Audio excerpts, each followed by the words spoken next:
El nacimiento corresponde al periodo comprendido entre el inicio de las contracciones uterinas regulares y la expulsión de la placenta. El proceso por el cual esto ocurre se denomina trabajo de parto. En este video hablaremos acerca de los mecanismos del trabajo de parto, así como de las características del trabajo de parto y los tipos de contracciones. Al inicio del trabajo de parto es muy importante la posición del feto con respecto a la vía en la que ocurrirá el nacimiento. La orientación del feto en relación con la pelvis materna se describe con las siguientes maniobras. Las maniobras de Leopold. Estas corresponden a la palpación fetal a través del abdomen materno para identificar la situación, presentación, posición y la actitud fetal. La presentación fetal es la parte del feto que se presenta al canal del parto, o sea, al estrecho inferior de la pelvis materna. Esta puede ser cefálica o podálica, es decir, nos dirá si el feto viene de nalgas o de cabecita. Esta primera maniobra consiste en colocar las dos manos en el polo superior, es decir, a la altura del fondo uterino. Si nosotros sentimos una masa grande, blanda e irregular, estamos hablando de una presentación cefálica. Si por el contrario sentimos una masa redonda, regular y resistente, estamos hablando de una presentación cefálica.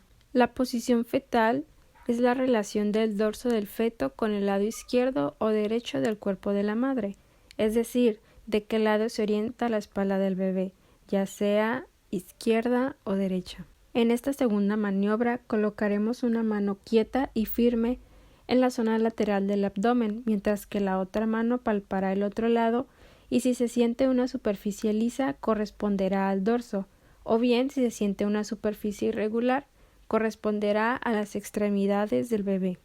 La situación fetal es la relación existente entre el eje longitudinal fetal y el eje longitudinal de la madre. La situación fetal puede ser longitudinal, transversa u obliqua. En la imagen A encontramos una situación longitudinal en donde el eje longitudinal del feto y el de la madre coinciden, lo que lo hace la posición perfecta para el parto. En la imagen B tenemos la situación transversa. Está completamente ocupando más espacio del canal de parto, lo que dificultará el mismo. Y después tenemos la imagen C, donde tenemos una situación fetal oblicua, en donde se encuentra entre las dos posiciones anteriores. En esta tercera maniobra identificaremos el grado de encajamiento, es decir, qué tan metido está el polo fetal en la pelvis. Con el dedo índice y pulgar colocaremos la mano sobre la sínfisis del pubis, sintiendo el polo de la presentación fetal e identificaremos qué tan encajado está en la pelvis. Por último tenemos la actitud fetal. Esta es la forma en que se disponen las diversas partes del feto entre sí. El feto en general tiene una actitud de flexión activa, es decir, que la columna vertebral está curva entre sí. Tiene la cabeza de modo que la barbilla toca el esternón y las extremidades están pegadas al cuerpo. En esta cuarta maniobra nos colocaremos viendo a los pies de la paciente y trataremos de desencajar de la pelvis, tratando de tocar la frente. Con esto determinaremos el grado de flexión de la cabeza del feto. Representa una fase activa. Este es el inicio del trabajo de parto para completar la dilatación y está dividida en la fase latente y en la fase activa. El inicio de la fase latente del trabajo de parto corresponde al momento en que la madre percibe contracciones regulares. La fase latente de la mayoría de las mujeres termina entre los 3 y los 5 centímetros de dilatación. Las mujeres pueden tener contracciones muy fuertes y dolorosas durante esta etapa, las cuales hacen que el cuello uterino se abra, o sea que se dilate y se ablande, se acorte y se adelgace, es decir, que haya un borramiento. Mientras que la fase activa está marcada por la dilatación del cuello uterino de 4 a 6 centímetros. En esta fase, las contracciones se vuelven más largas e intensas y más frecuentes, generalmente cada 3 a 4 minutos. Podemos encontrar otra fase llamada transición y esta es la última fase. Durante esta etapa el cuello del útero se dilata de 3 a 5 centímetros más hasta que se dilata completamente a un total de 10 centímetros. Por lo general, las contracciones son más fuertes y duran entre 60 y 90 segundos. La mayoría de las mujeres sienten la necesidad de pujar durante esta fase. La segunda etapa del parto comienza cuando el cuello del útero se abre completamente y finaliza cuando nace el bebé. Esta etapa es conocida también generalmente como la etapa de pujar. Aquí la mujer se involucra más activamente en pujar al bebé por el canal de parto para que salga al mundo. Denominamos coronamiento cuando se visualiza la cabeza del bebé en el orificio de la vagina. Esta etapa tiene una duración promedio de aproximadamente 50 minutos en mujeres primerizas y alrededor de 20 minutos en mujeres que han parido antes. Después de que nace el bebé, la madre ingresa a la tercera y última etapa del trabajo de parto, la eliminación de la placenta, o sea, el órgano que alimentó al bebé dentro del útero. Esta etapa generalmente dura desde algunos minutos hasta media hora. En esta etapa se incluye la expulsión de la placenta fuera del útero y a través de la vagina. Se lleva a cabo mediante unas contracciones menos intensas y dolorosas que las del periodo o de la etapa de dilatación.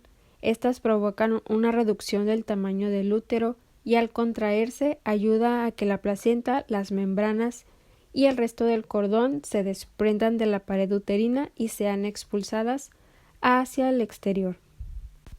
Una vez expulsada la placenta, el personal se encargará de limpiar el área y de suturar los posibles desgarros que se hayan producido durante el parto o una episiotomía.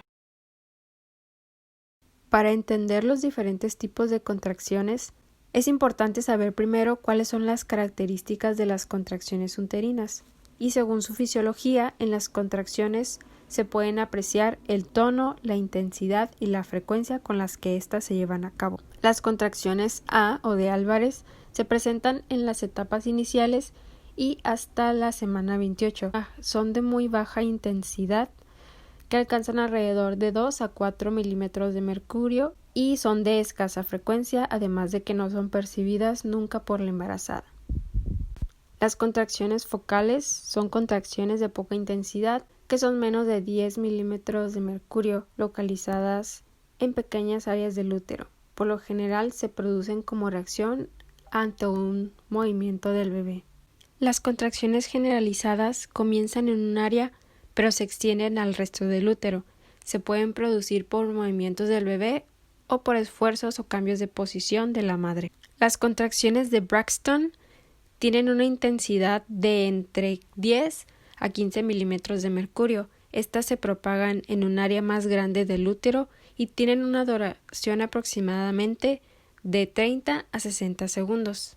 Las contracciones de preparto son contracciones más intensas que las anteriores, que las de Braxton, y estas nos indican que el momento del nacimiento o del parto está por llegar.